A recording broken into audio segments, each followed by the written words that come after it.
So ఇక్కడ మనం ఇలా నిర్వహిస్తున్నటువంటి టాపిక్ దాడి తెలంగాణ భాష మీదనా అస్తిత్వం మీదనా అని 100% భాష మీద కాదు, ఎందుకంటే భాష వాళ్ళది కాదు.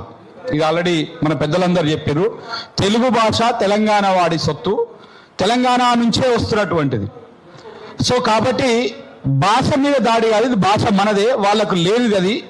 ఇక అస్తిత్వం మీద దాడి ఎట్లా చేస్తున్నారు అనేది నేను ఒక 2 నిమిషాలు స్టార్టింగ్ నుంచి చెప్పేటువంటి ప్రయత్నం చేస్తాను.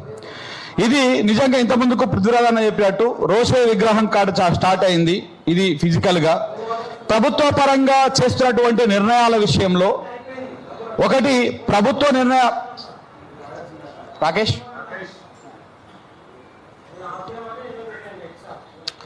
సో ప్రభుత్వ నిర్ణయాలు ఫిజికల్గా విగ్రహాలు ఏర్పాటు చేయడము, రోషే విగ్రహం కావచ్చు, లేకపోతే బాలసుబ్రహ్మణ్య విగ్రహం కావచ్చు, రీసెంట్గా ఎన్టీఆర్ విగ్రహం కావచ్చు, విగ్రహాలనేమో పెట్టి ఫిజికల్గా మనం చూపిస్తూ ఉన్నారు. ప్రభుత్వాల విధానాల పరంగా అస్తిత్వం మీద దాడి ఎట్లా జరుగుతుంది అనేది మనం చూడాలి. మన తెలంగాణ తల్లిని మార్చేసిరు, బతుకమ్మని తీసేసిరు. సరే, బతుకమ్మ మన తెలంగాణలో మన రాష్ట్ర పండుగ, మనము ప్రతి గల్లీలో ప్రతి ఊర్లో చేసుకున్నటువంటి పండుగ. ఆ బతుకమ్మ పండుగను తీసేసారు. ఆ పండుగని అవమానపరిచేటువంటి విధంగా ఇప్పటి పాలకులు చేస్తూ ఉన్నారు. ఇదొక విధంగా జరిగింది. రకరకాల ఉద్యమ చిహ్నాలన్నీ మార్చేసేటువంటి ప్రయత్నం చేస్తూ ఉన్నారు. చివరాఖరికి తెలంగాణ తల్లి విగ్రహాన్ని మార్చినప్పుడు అమరవీరుల స్తూపాన్ని కూడా మార్చుదామనేటువంటి ప్రయత్నం చేస్తున్నారు నేటి పాలకులు. అంటే ఆ స్తూపాన్ని కూడా మార్చేద్దాము అని చెప్పేసి. సో ఆ రకంగా జరుపుకుంటూ వచ్చింది. తెలంగాణ ఫస్ట్ మనము కొట్లాడింది, తెలంగాణ తెచ్చుకున్నది నీళ్లు, నిధులు, నియామకాలు.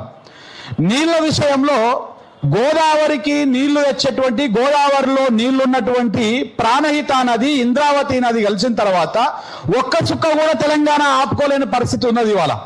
అంటే ప్రాణహిత నీళ్లు పోతున్నాయి, ఇంద్రావతి నీళ్లు పోతున్నాయి, గోదావరి మొత్తం కిందికి పోతుంది, దోసుకపోతా ఉన్నారు. ఇక్కడ మనకు నీళ్లు లేవు. ఇటు ఇప్పుడు కృష్ణానది మీద చూసుకుంటే తుంగభద్ర నది, కృష్ణానదికి నీళ్లు వచ్చేది, ఎక్కువ వాటర్ తీసుకొచ్చేది ఒకటి భీమా, ఇంకొకటి తుంగభద్ర. ఈ తుంగభద్ర నది మీద కూడా ఇప్పుడు కర్ణాటక కడుతున్నది, ఆంధ్రప్రదేశ్ కడుతున్నది. ఇక్కడ నీళ్లు రాకుండా చేస్తూ ఉన్నారు. అంటే ఇక్కడ ఒక ప్రయత్నం. దీనికి ఎక్కడ మూలం పడ్డది? అధికారం మార్పిడి జరగగానే ఆదిత్యనాథ్ని తీసుకొచ్చుకొని, చంద్రబాబు నాయుడు మనిషి అయినటువంటి ఆదిత్యనాథ్ని తీసుకొచ్చుకొని ఇరిగేషన్ శాఖలో ఒక సలహాదారు పదవిని ఇచ్చిండు మన రేవంత్ రెడ్డి గారు. దేనికోసం ఇచ్చిర్రు? తెలంగాణ ఎండిపోవాలి, ఆంధ్ర పారాలి. ఇక్కడ గోదావరిలో ప్రాణహిత నీళ్ళు రావద్దు, కృష్ణా మీద తుంగభద్ర నీళ్లు రావద్దు. సో దానికోసం ఏం చేసిరు? మనం నీళ్ళ కోసం కొట్లాడినాం కదా, నీళ్లు కిందకు వదిలిచ్చే కార్యక్రమం చేసిరు. నిధుల కోసం, నియామకాల కోసం కొట్లాడినాం కదా. ఇవాళ ప్రతి గవర్నమెంట్ డిపార్ట్మెంట్కి పోయి చూడండి. నాకు నిన్న కొంతమంది తెలంగాణ ప్రేమికులు ఇక్కడనే ఇదే రౌండ్ టేబుల్లో సమావేశంలో పార్టిసిపేట్ చేసిన కొంతమంది నాకు కొంత లిస్టు పంపించారు. ఇవాళ ఓపెన్ అంబేద్కర్ యూనివర్సిటీ ఉన్నది కదా, ఓపెన్ యూనివర్సిటీ. ఆ యూనివర్సిటీకి మన తెలంగాణ ఉద్యమకారుడు వీసీగా ఉంటారు. ఆ యూనివర్సిటీలో మొత్తం ఆంధ్రలో ఉంటారు, హెచ్ఓడీలుగా వీళ్ళంతా. సో ఇట్లా సీఎంఓ ఆఫీసులో మొత్తం ఆంధ్రలోనే పెత్తనం అయిపోతుంది. ఇలా సీఎంఓ ఆఫీసులో అట్లనే, ఇరిగేషన్ శాఖలో అట్లనే, విద్యుత్ శాఖలో అట్లనే, రెడ్కో ఆఫీసులో మొత్తం ఒకరిద్దరు తప్ప మొత్తం ఆంధ్రుల చేతిలోనే ఉన్నది. ఇవాళ ఓన్లీ మన భాష మీదనే కాదు వీళ్ళు దాడి చేసేది. ఇంతకు ముందుకు సార్ అన్నారు, ఏమన్నారు?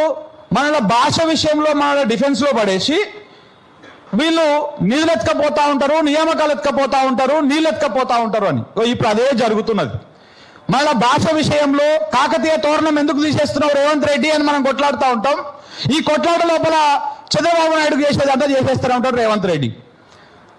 మనం ఇలా ఎవరో మన ఇడుపు కాగితం మీద అక్కడ ఎవరో టీడీపీ సన్నాసులు, కొంతమంది పచ్చమూకలు, కొంతమంది పిచ్చి సైకోలు అక్కడ కామెంట్లు చేస్తూ ఉంటారు, మనం దాన్నే మాట్లాడుతూ ఉంటాం. తుంగభద్ర నది మీద అక్కడ కర్ణాటక ఒక బ్యారేజ్ కడుతుంది, 2 బరేస్కం రోడ్లు కడుతుంది, ఒక లిఫ్ట్ కడుతుంది. మన చంద్రబాబు నాయుడు ఒక గుండ్రేవుల ప్రాజెక్టు కడతాడు, అక్కడ నీళ్ళు మొత్తం ఎత్తుకపోతా ఉంటారు. అంటే మనం భాష గురించే మాట్లాడుకుంటా ఉన్నాం. ఇక్కడ మన భాషను వాడు మార్చలేడు, మన భాషను వాడు డామినేట్ చేయలేడు. ఇప్పుడు మన పెద్దలు, మన వక్తలు చెప్పినట్టుగా ఎవడు మన భాషని అధిగమించలేడు, అది సాధ్యం కాని పని. కానీ మన వనరులను ఎత్తుకపోవడానికి ఒక అద్భుతమైనటువంటి అవకాశం ఉన్నది రేవంత్ రెడ్డి రూపంలో ఇక్కడ కనపడతా ఉన్నది. రేవంత్ రెడ్డి ఉన్నన్ని రోజులు, గత పాలకులు సొక్కం పూసలని నేను చెప్పట్లేదు, అప్పుడు వాళ్ళు సహకరించి ఉండొచ్చు, ఇప్పుడు ఈయన ఇంకా అంతకంటే ఎక్కువ సహకరిస్తూ ఉన్నాడు.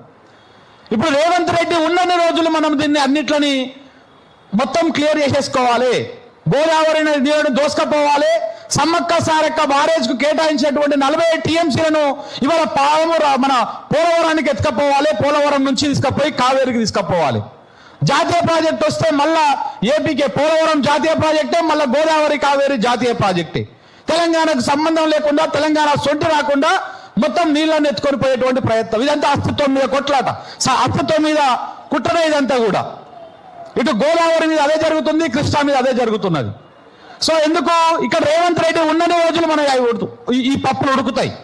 రేవంత్ రెడ్డి రేపు తర్వాత ఇంకా ఎట్లయినా పోని, అందుకనే ఈ ప్రయత్నాలు జరుగుతూ ఉన్నాయి. హైదరాబాద్ని 3 ముక్కలు చేయాలి, ఆ 3 ముక్కలలో కొత్తగా 2 కార్పొరేషన్లు ఏర్పాటు చేయాలి.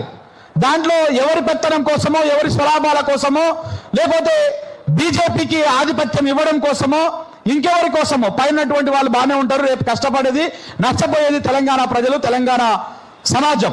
సో కాబట్టి ఇట్లా మాట్లాడుకుంటూ పోతే చాలా ఉన్నాయి. ఇలా ఉత్తమ్ కుమార్ రెడ్డి గారిని ఉత్తమ్ కుమార్ రెడ్డి చేసి పడేసారు. మొన్న ఆడ 3 ముఖ్యమంత్రులు, ఒక కేంద్ర మంత్రి, 4 కలిసి కూర్చొని మాట్లాడుకున్నారంట. అది అయిపోయిందంట అప్పుడే. ఇక్కడ ఈ గోదావరి కావేరికి అనుసంధానానికి బనకచర్లకు ఈ 3 కలిసి సంతకాలు పెట్టుకోవారంట, మాట్లాడుకోరు. అది బయటికి రాదు. ఇది ఎక్కడ ఎఫెక్ట్ పడుతుంది, ఎప్పుడు ఎఫెక్ట్ పడుతుంది? మనం ఇలా మాట్లాడుతున్నాం కదా, ఒక 10 ఏళ్ళ తర్వాత అది కనపడుతుంది దాని ఎఫెక్ట్. ఆ రోజు 1956లో ఏ రకంగా అయితే మన అప్పుడున్నటువంటి పాలకులు ముందు చూపు లేకుండా పదవులకు ఆశపడి ఆర్థికంగా లాభపడి పెదవులు మూర్చుకున్నటువంటి ఆ నాయకులందరూ చేసినటువంటి తప్పిదం వల్ల మనం 60 ఏళ్ళు నష్టపోయినాం. ఇప్పుడు ఈనాటి నాయకులు వేస్తున్నటువంటి తప్పిదాల వల్ల రేపు మళ్ళీ మన పిల్లల తరం కూడా నష్టపోవాల్సినటువంటి పరిస్థితి వస్తుంది. ఇదంతా అక్కడికే. ఇది అస్తిత్వం మీద దాడే, భాష మీద దాడి చేయనిక వారి తాతల తరం కాదది. ఎందుకంటే తెలుగు మనది, తెలంగాణ మనది, అసలైన తెలుగు మనదే, సిసలైన తెలుగు మనది అని చెప్పేసి మన వాళ్ళందరూ కూడా చెప్తూనే ఉన్నారు. ఆల్రెడీ పెద్ద పుస్తకాలు రాసిరు, చాలా స్పీచ్లు కూడా ఉన్నాయి, చాలా ఆధారాలు కూడా ఉన్నాయి. సో కాబట్టి మనం జాగృతం కావాల్సింది ఎక్కడ?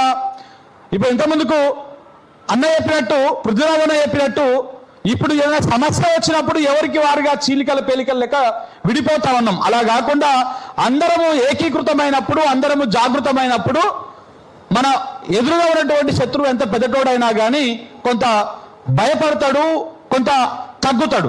మనం ఇలా ఎవరికి వాళ్ళుగా ఉంటే వాళ్ళకి ఇంకా ఎక్కువ అదవుతుంది. సో కాబట్టి టీడీపీ వేసే కుట్ర టీడీపీ వేస్తున్నది. తెలంగాణ అనేటువంటి పదం డిక్షనరీలో లేదని చెప్పేసి టీడీపీలు అనిపిస్తారు. అది బక్కన నరసింహ అన్నది కాదు, చంద్రబాబు నాయుడు అనిపించింది. ఆడేదో జనసేన అధినేత ఈడికి వచ్చేసి ఈడేమంటాడు, నీ అయ్యో జాగిరాని అనిపోతాడు. ఇంకొక ఆయన బీజేపీ అయినా పార్లమెంట్లో ఏమంటాడు, తెలంగాణ రాష్ట్ర ఏర్పాటును పాకిస్తాన్తో పోలుస్తారు. ఈడ ఉన్నటువంటి పిల్ల బత్తాయిలు, లేత బత్తాయిలు, ముదురు బత్తాయిలు వీళ్ళేమంటారు, ఇది కాశ్మీర్ అని అంటారు. సో ఇట్లా అంటే మనలో మొత్తాన్ని ఒక డిఫెన్స్లో పడేసి మన వనరుల మీద, మన నీళ్ళ మీద, నిధుల మీద, నియామకాల మీద మళ్ళీ పెత్తనం కోసం ప్రయత్నమే ఇదంతా కూడా. ఇది మనం గమనించాల్సినటువంటి అవసరం ఉందని చెప్తూ మిత్రులందరికీ ఈ ప్రోగ్రాం ఏదైతే కండక్ట్ చేశారో ఈ తెలంగాణ డిజిటల్ జర్నలిస్టులందరికీ కూడా ధన్యవాదాలు చెప్తా ఉన్నా. Thank you very much. Thank you Shankar bhai. మాట్లాడితే